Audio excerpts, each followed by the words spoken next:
Good afternoon. It's that time of the week again for the weekly wrap. First of all, Mike, I'm going to say a couple of runners 2 days ago at Canterbury in Capital Asset and your old mate Pole Position. I was really happy with both their runs. Things didn't exactly go their way, but they were both super performances. Yeah, it's been a mixed week, hasn't it? With the Tillies, first of all, going down, unfortunately. Yeah. We all got on board there, didn't we? And we had a good shout there for a while when Sam Kerr got that goal. But Sensational, wasn't it? unbelievable. Their second goal of the tournament. And it was sensational. But anyway, it's been good, hasn't it? Jumping on that bandwagon. But we're now just hopped off. So About to jump on the Waldies bandwagon in, what, about a month? Yep. If that. Yep, no, it's a terrific time for those who follow their sport. But yeah, you're right. The runners during the week were both terrific. Capital Asset there, no doubt, would have finished second, I reckon, but got severe interference and almost fell, in fact. So, and Pole Position did what Pole Position did first up. He hit the line extremely strongly again to get in the placing. So He's really stepped up this preparation, hasn't he? And I think probably just a little bit more maturity and experience under the belt, but also discovering that it's probably better to ride him just that little bit quieter and really allows him to finish off hard. yeah, it does, and so that's good. You're always learning, aren't you, with these horses, and the change of environment that he's had. You know, it sparks these horses on sometimes, and it's certainly done that with him. Certainly has. Now, before we go on, I thought we might mix things up a little bit and have the question of the week early in this week's edition. And what was that? The question. Okay, I'll remember what it was. It was how do you choose or work out which youngsters, the 2-year-olds, are going to make it through to those real early 2-year-old races? We're talking sort of Breeders' Plate, Gimcrack, or pre-Christmas, generally speaking. Yeah, I guess a bit of it's the pedigree to start with and the physical type of horse that you're presented with. And they sort of give you an indication whether that's going to be the type of horse that's worth a shot at having a go at some of those early races. Then it's about getting them into their work programs, and you afford that to all of those horses, and where they're in and out and they're being educated, because with these early races, education is the key. Obviously a bit of talent on top of that helps. Doesn't go astray. But education certainly assists as well. So that's what they're doing. They're going in and out of stables, so there's always that little bit of lead time for the young horses to get to the races. But the wheels are still turning. They are getting educated, and it's being used to good effect. And it's all about maturity, isn't it? You know, both we're talking mentally and physically, and that's something that the trainers have got to judge on a day-to-day basis. It can change very quickly with these young babies, and really, if they're starting to show signs of going off their feed and losing their appetite, or they're lying down a lot, mentally they could be just carrying on and showing they're not handling things. Might go shin sore. Yeah. All these things are pretty common things with these young horses, and it's a part of their bodies adjusting to the rigours of racing. But some of them, like young kids, they mature a bit quicker, and if they're showing that they're handling everything at that early stage, around that September, October time, then that's a bonus. We're happy to head through to the races and target those early ones.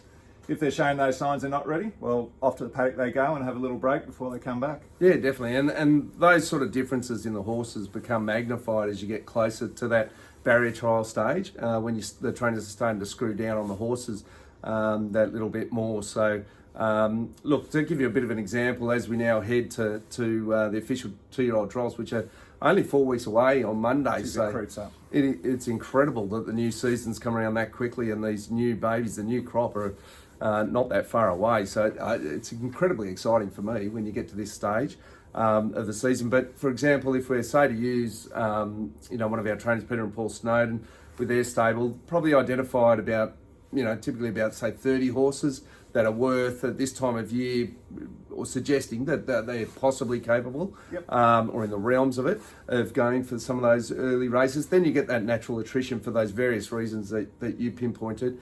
And for one reason or another, in those sort of weeks, as they're getting screwed down more and more and the intensity of the work is picking up, some of them will show and that they need to go to the paddock, and they will be sent that way.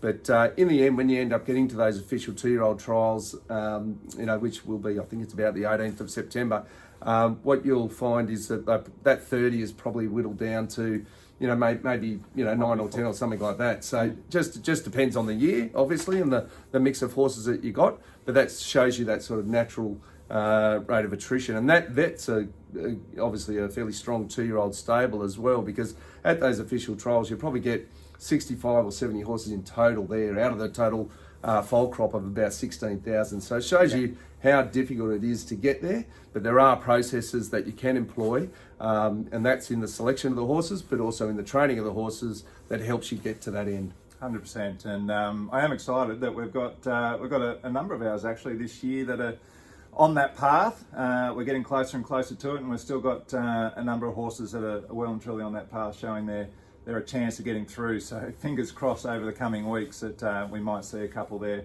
at those early official trials. Yeah, I'm sure. Look, we've mentioned that before, but we really do have a nice crop of 2-year-olds that are coming along, and it's not necessarily just those official trials, No. but in the subsequent few weeks as well, because you've got a couple of main targets here, being the Breeders' Plate or the Jim Crack or the Golden Gift, which is a few weeks later. So just over that, September, October, early November period, hopefully we'll be able to get some of those 2-year-olds there. Now, just quickly before we go on to, I want to just a quick reminder for all of you. Sunday week we have that stable visit, or stable open day, if you want to call it that, on at Snowden Racing. So for any of you who have horses in at the moment at Randwick, or indeed if you don't, let us know if you haven't already RSVP'd to that. But that's going to be a great morning. See all the horses parading, hear what they're all up to, and a great opportunity for a lot of the owners to meet everyone and follow not only their own horse but everyone else's as well. And the special guest appearance is coming, and Mike, that is Red Zell, The old two-time champ. Everest champion. So sensational to see him coming in from Team Thoroughbreds, where he resides these days with Racing New South Wales. And see him come back and be part of the Triple Crown team. Can't wait to see our old mate there, and fond memories of these open days where he used to parade around, and everyone was stand and applaud. He was just one of those special horses which everyone loved to see. So that'll be a great opportunity. Now on Sunday this week we have at Moruya, we've got a couple of horses going around. Dubai Showgirl, first of all, up over 2,000 metres, which have been really keen to see her over 2,000. Yep. Has drawn wide again. I don't know what the barrier gods are doing to her. She can't draw a gate, this poor mare, but I think she performed well last start, that's for sure, and I think 2,000 is going to be right up her alley. Yeah, I agree with all of that, but it's not just her with the gates. We've just been having a bit of a lean run with those barriers, but but look, if she can get into a slot there and get a cosy enough run, I'm sure she'll figure very prominently in that race. And we have Seiko over the 1,200 metres, been running consistently well, this horse. Hoofs on the till, he's carrying 61 kilos. Yeah, he deserves a breakthrough, doesn't he? Doesn't he? His owners deserve it, because as you say, he has been a model of consistency. Tuesday, exciting morning out of the trials at Rosehill Gardens. We've got our Group 1 winner and Everest third place getter last year. Marzu is returning to the trials in preparation for this year's tilt at the Everest. So exciting times to see him back in action, and on top of that, we'll also see Tommy Berry back in action. He's going to be legged aboard Marzu for this trial. Yeah, absolutely. Tommy's been out for a while, hasn't he, sitting on the sidelines? So this is the first trialer that he's been riding track work for a period of time now, for a month or so. But this will be the first horse that he rides back at the trials, and is the only horse that he's got special dispensation to ride at this point. So it'd be terrific to see him, legged aboard Marzu. Marzu's probably, to be fair, he's not probably the most flashy trialer that you get, but some horses are like that. They race better than they trial, and I think that's no different. He'll trial well, and by all reports, he's coming up well. Yeah, very pleased with but looking forward to getting to the races where he does produce his best. Yeah, he had a nice trip out to Canterbury the other day for his track work, and Paul Snowden was reporting he was excellent. I was in touch with Tommy actually the other day, and he's super excited to be on Marzu, and obviously itching to get back involved in the racing. So exciting times for him. Albury. Then on Tuesday we have Nullify going around. Ran well last start, carrying 62 kilos, but get the claim. Yeah, that's right. 1,500 metres. She's won twice over the mile. She's performed well, probably over a bit of a range actually, from sort of 1,300, 1,400 through to the mile. So 1,500 should be in her wheelhouse with a bit of luck. Yeah, it should be. I think, and she is one that has drawn, well and soft, so that's good. So I'd love to see her get a result again for her owners, and particularly Darren King as well, long-time supporter of Triple Crown. Yeah, great bloke, Darren. Yeah, so I'd love to see Nullify get over the line for him and the rest of the crew. Yeah, Gosford on Thursday. Ironbark Artie is returning. Over 1,200 metres, it'll be a tad on the shorter side for him, but a really good kick-off point, and he's coming up well as well. He is. He was off the scene with a bit of a groin strain, wasn't he? But he's back and firing, and appears to be coming out really well, I think. It is a bit short for him, but that's the sort of horse he is. So this is a kick-off point. Once he gets up to his distances, I think he looks like he's in for a good preparation. Yeah, I'm really looking forward to this preparation with good old Ironbark Artie. Red hot tip time. Yes. The miracle has continued. Yes. I think I was on the bench last week, but That's Sam and yourself stepped up and delivered the goods. I think it was 100% strike rate on the collects there. Yes. Correct me if I'm wrong. Yeah, no, right? that's right. Sam got the bragging rights in that race where we went head to head. Unfortunately, my horse was scratched on the morning of the race, so I wasn't thrilled about that. But anyway, it's we march on to another week. We do. Now this week I'm joining in again. Hopefully I've got something for you, but I've actually got a few. I just kept finding collect after collect after collect. So let's see how we go. Actually at Caulfield, race 2, life lessons for Moody and Catherine Coleman, his new training partner. I think it's good horse fresh. This horse is first up, and as I say, it's good fresh. I think every chance of a good result there for a win. And then race 6, it's our time with Mickey D on board. One first up, and record is pretty good second up. So I think might be able to continue the good form there. I'd have to say another winning chance. Then race 7, we have Alanova, a Kiwi horse, which is last start Group 1 winner, actually over there over the 1,200 metres, has now since transferred to Melbourne under the care of the Freedmans there with Mick D on again.